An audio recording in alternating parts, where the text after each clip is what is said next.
Right, uzokhumbula ke mlaleli womkhondo FM ukuthi lapha ya kune video etrendayo ikakhulukazi ethinta inceko kaThixo ikakhulukazi ivela noma ke iphimbo kahle kahle nethi nje kade sebele abalenza ivideo ukuthi ikwazi ukufinyelela kithina sonke inceko kaThixo. Sekukaningi amagama einceko ikakhulukazi athinteka ezimeni ngokuhlukahlukana kwazo. Ukhona ke umfundisi sikhuluma naye uphinde futhi abe umthandazi abe umholi futhi webandla. Sawubona Dlamini. Sawubona msakazi. Ngiyafisa ukuthi sibheke phinde futhi sikhulume ngendaba ethinta umbishop okuyena ke ovelile wavela ke ngokungakuhle. Abantu abaningi bakhuluma lokho nalokho. Ngifisa uvezo lwakho uvo kulokho. Msakazi kubalele bakhona emakhaya engakusho ukuthi osekwenzekile kwenzekile. Kodwa masingagiyi ngento eyenzeke komunye ngoba yena ayinceko because inceko engumuntu iphila enyameni. So ushuthi nobani abengaba sephuthene yize ayinceko because noko uzola ngaphandle kunebafundisi uthi mina umfundisi urephile ulalele ngane esontweni kwenza ukuthi nokuthi but yena akalali kube ukuthi uyacela indlela acela ngayo manje ngokuthi uma sekuvela sekuveza ukuthi mhlawumbe kukhona mhlawumbe lapho kuhamba khona kahle and the worst part ukuthi yena uyibishop umfundisi umuntu oshumayela umuntu prophet house so vele kama vele izoba libi angazi kuya ngalokuthi mawudumile abantu abaningi bese bagiya ngayo ngoba kuthiwa umuntu nje mhlawumbe ole phansi lapho kufanele inkomo inkomo ngabe akavezwa the way kuvezwa ngakhona umsakazi.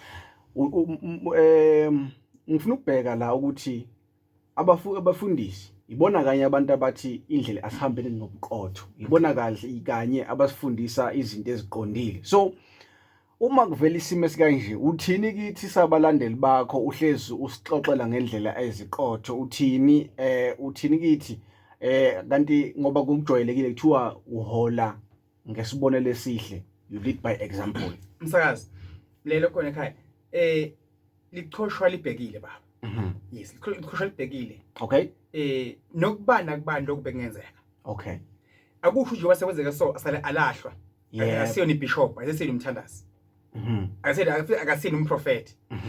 Njoba lisho iBhayibheli ukuthi ongena solo makamgandle ngamatshe. Okay. Yebo siyavuma uyibishop. Sokwenzekile kwenzeke empilweni yakhe. Vele bengenzeka kubantu because uyimi kaNkulunkulu and la kufanele kubone ukuthi balandeli bakhe bamthanda kwamampela yini na because kunzima ukuthanda umuntu ngoba yonke into ihamba kahle. Ufuna mathiwa kukhona okwenzeka empilweni yami uqhubeke ungithande noma zikhona inkinga eziba khona empilweni yami uqhubeke ungithande ungingahle ngoba sengiseyinkinga. So naye bishop sokuqhubeka simthande sibe kuyena isimkhulekise noma mathiwa kukhona inkinga ezivela because mhlawumbe uzovela athi mhlawumbe lokho esikuzwayo mhlawumbe kuma voice note vele into eyenzeka.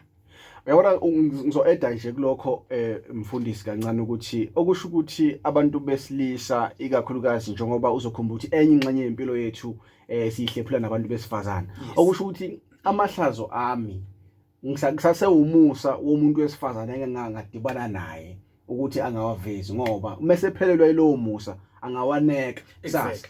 Ngiyabekisa futhi manje ngingakadumi mhlambe ngaba nomuntu wesifazane engikhuluma amazwi angiqophe awabeke bese ukuthi mhla ngivelela emhlabeni bese awaveza.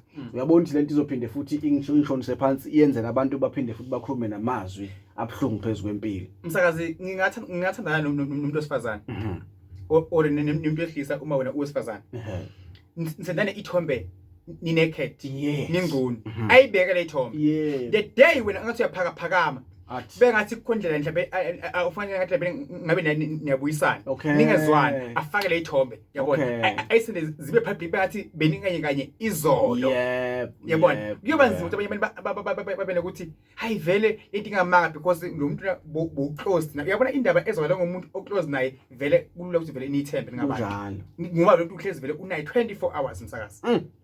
Ngawonga ukuthi ushayele emfundisi asigoqe cha engakusho nje ukuthi uNkulunkulu uyokuba naye ubishop wami nani balandeli bakhe bayela bakhona emakhaya masikhulekisane thanazisane alikho soka elingana sici futhi ke lokhu kuzawundlula wetini inyanga ezingakhi kuzawundlula kukhona asebaseyinkinga ezingaphezulu kwalezi ngoba omunye ubaba wakhala ukuthi bathi manje hayi bonke abangashadile asale beza ngapha uthi babe una 40 years mayifika uthi abanabo 50 abanabo 60 wathi hawu kanti angedwana so na uyibishop yothi ever okungaphezulu kwamanje hawu kwambe kungcono wakho kwendlula lokho sekwenziwe yilo abanye basizakele ngokuthi bona basasemseni ukuthi awabamahlaza sengakaveli kulungile. Thank you. Akusibonga kakhulu please nalapha na ke kuMthandazi Dlamini YouTube channel please subscribe uzoba ingxenye yokubheka ama video manje sikhuluma ngawo live.